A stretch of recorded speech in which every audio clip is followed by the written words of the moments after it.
everyone, welcome to SST College of Arts and Commerce. This is SST Edupedia. I am Anushka Sharma. I am going to teach you economics subject. So today our topic is utility analysis. Now before getting into started, let us first understand what is utility. Utility क्या होता है, right? So utility means want satisfying power of a commodity.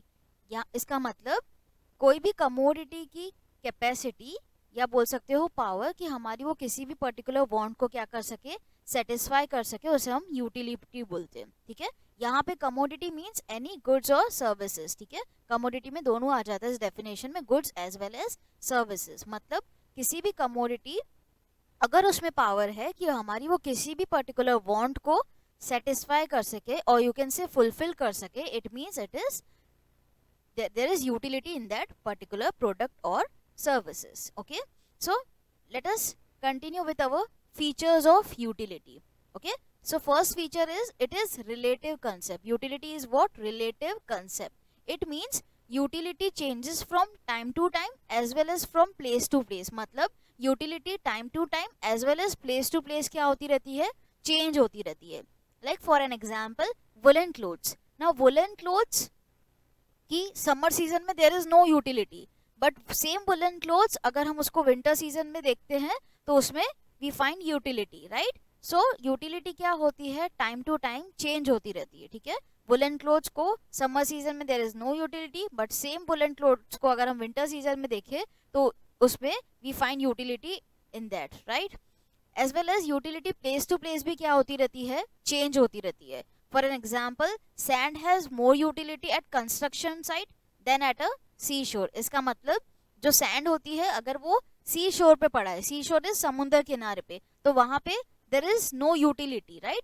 But अगर उस particular sand को अगर हम construction area पे ले आए तो उसकी यूटिलिटी क्या हो जाएगी, बढ़ जाएगी, right? So utility first is, utility is what? Relative concept. इसका मतलब यूटिलिटी टाइम टू टाइम और प्लेस टू प्लेस क्या होती रहती है, चेंज होती रहती है. Then second is it is what? Subjective concept. Utility क्या है, subjective concept है. इसका मतलब utility differs from person to person.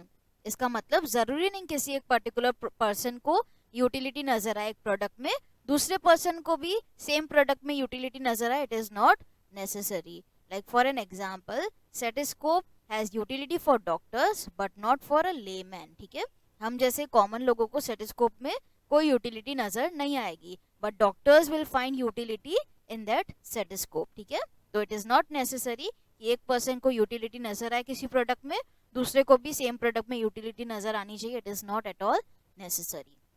Then third one is ethically neutral concept. Utility is what? Ethically neutral concept. Now ethics क्या होता है? Ethics हमें बताता है क्या चीज सही है, क्या चीज गलत है, right? What is good, what is bad, what is right, what is wrong. ठीक है, ये सब हमें कौन बताता है?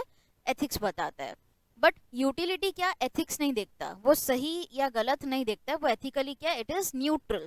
ठीक है, लाइक फॉर एग्जाम्पल, एक नाइफ एक पर्सन को यूटिलिटी प्रोवाइड करेगा to cut vegetables, as well as दूसरे पर्सन को सेम नाइफ यूटिलिटी प्रोवाइड करेगा टू हार्म समवन. मतलब किसी को नुकसान पहुंचाने के लिए भी नाइफ यूटिलिटी प्रोवाइड करेगा, राइट? सो यूटिलिटी ये नहीं देखता कि क्या चीज सही है, क्या चीज गलत है. यूटिलिटी एथिक्स को नहीं देखता है, it is what? Ethically neutral concept.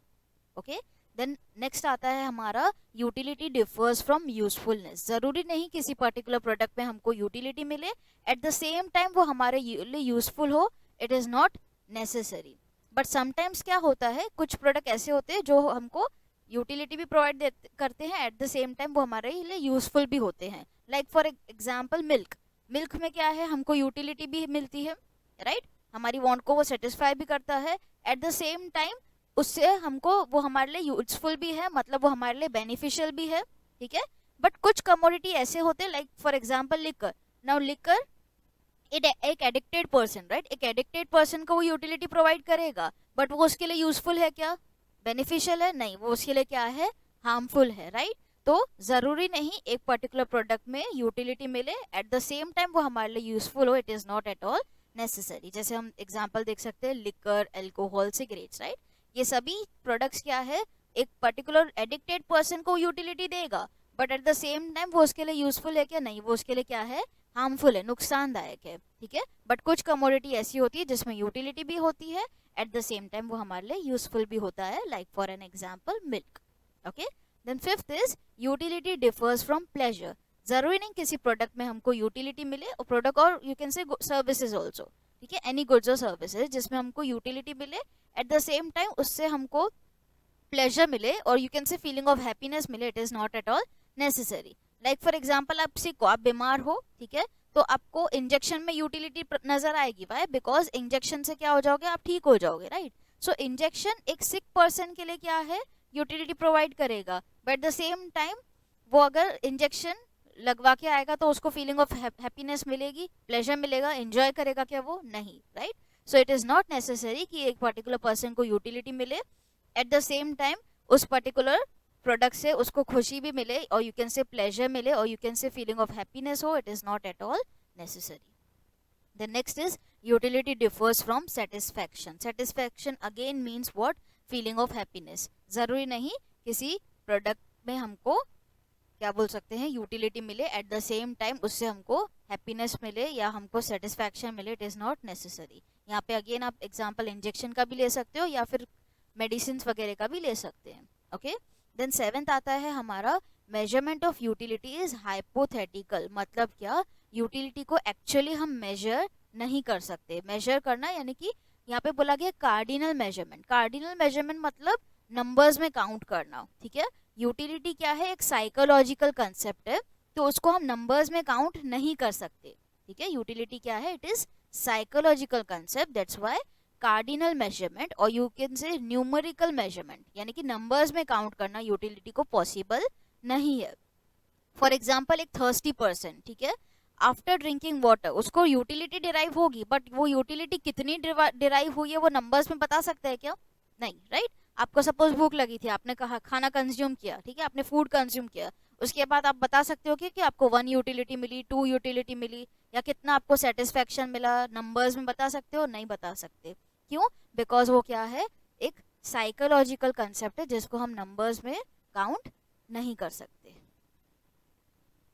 Then आता है यूटिलिटी इज मल्टीपर्पज। यूटिलिटी क्या है, मल्टीपर्पज, मतलब एक प्रोडक्ट एट अ टाइम हमारी काफी सारी वांट को फुलफिल कर सकता है। Like for an example electricity और मोबाइल फोन, ठीक है, ये सब क्या करते हैं, हमारी एक पर्टिकुलर वांट को एट अ टाइम काफी सारी वांट को सेटिस्फाई कर सकते हैं। Then utility depends upon the intensity of want. Intensity of want मतलब अर्जेंसी ऑफ वांट। जितनी ज़्यादा हमारी वांट अर्जेंट है उतनी ज़्यादा हमारी यूटिलिटी क्या हो जाती है, बढ़ जाती है। लाइक फॉर एग्जांपल आपको काफ़ी ज़्यादा भूख लगी है, ठीक है, तो आपको फूड में काफ़ी ज़्यादा यूटिलिटी नज़र आएगी। बट वही अगर आपको भूख नहीं है तो आपकी फेवरेट डिश भी आपके सामने आ जाए तो आपको उसमें यूटिलिटी इतनी ज़्यादा नज़र नहीं आती, ठीक है। तो जितनी ज़्यादा हमारी वांट अर्जेंट है उतनी ज़्यादा यूटिलिटी बढ़ जाती है, ठीक है। More intense the want greater will be the utility and vice versa, यानी कि उसका फिर उल्टा। देन नेक्स्ट आता है utility is the basis of demand. मतलब जब तक आपको किसी प्रोडक्ट में यूटिलिटी नज़र नहीं आती तब तक आप उसको डिमांड नहीं करोगे। Like for example medicine. Medicine एक सिक पर्सन दवाइयों की को डिमांड करेगा, क्यों? क्योंकि वो बीमार है इस वजह से। ऐसे ही कोई नॉर्मल पर्सन जाके दवाई की डिमांड करेगा क्या? नहीं, ठीक है। तो मतलब जब तक आपको किसी पर्टिकुलर प्रोडक्ट में यूटिलिटी नज़र नहीं आती तब तक आप उसको डिमांड नहीं करोगे। Is that clear to you all? Hope you all have understood it. Thank you so much.